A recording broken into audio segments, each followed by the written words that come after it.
Welcome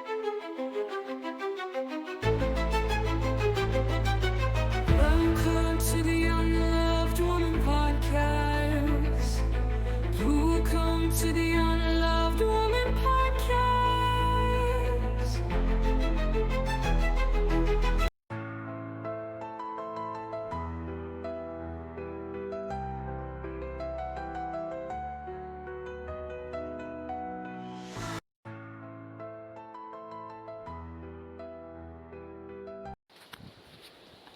Chapter 3.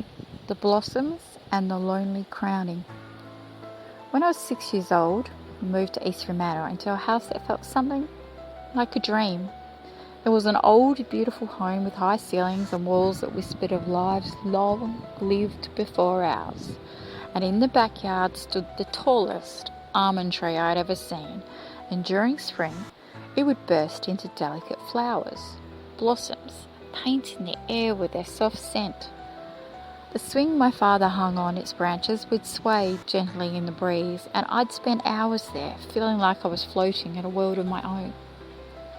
At the back fence, my cousin Fiona and I would stand on crates peeking over into the yard behind us.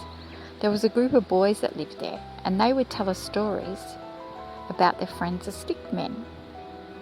And they actually, according to them, these little creatures had faces and bodies and everything, and they weren't puppets, they swore.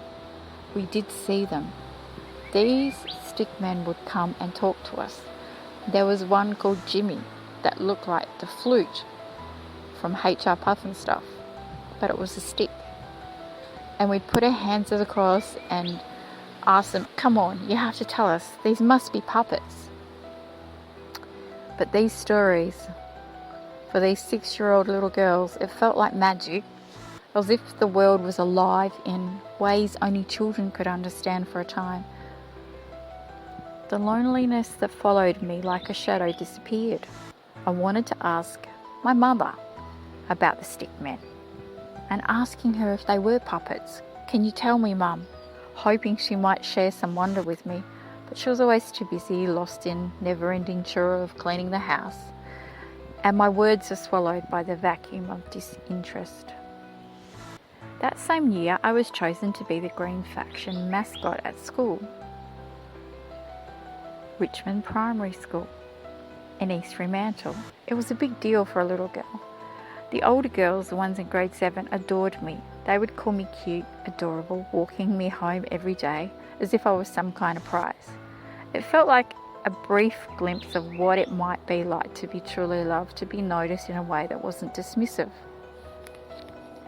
This day, I became the mascot, crowned in front of the whole school. I should have felt proud, excited, but there was an ache in my chest. My mother wasn't there. She was sick again, or at least that's what she told me. I stood there wearing the crown, adored by my peers. All I could think about was her absence. The other mothers were there cheering on their children, smiling, taking pictures, and my mother, once again, was missing from the moment that mattered to me. I didn't know it then, but this was one of the first times I felt the weight of her absence in a way that just didn't make me sad and made me wonder, was she really sick? Or was there something else? Was this the sign of what would later become a clearer picture, a clearer truth? A truth I couldn't fully understand until I was much older? That my mother's absence wasn't just physical.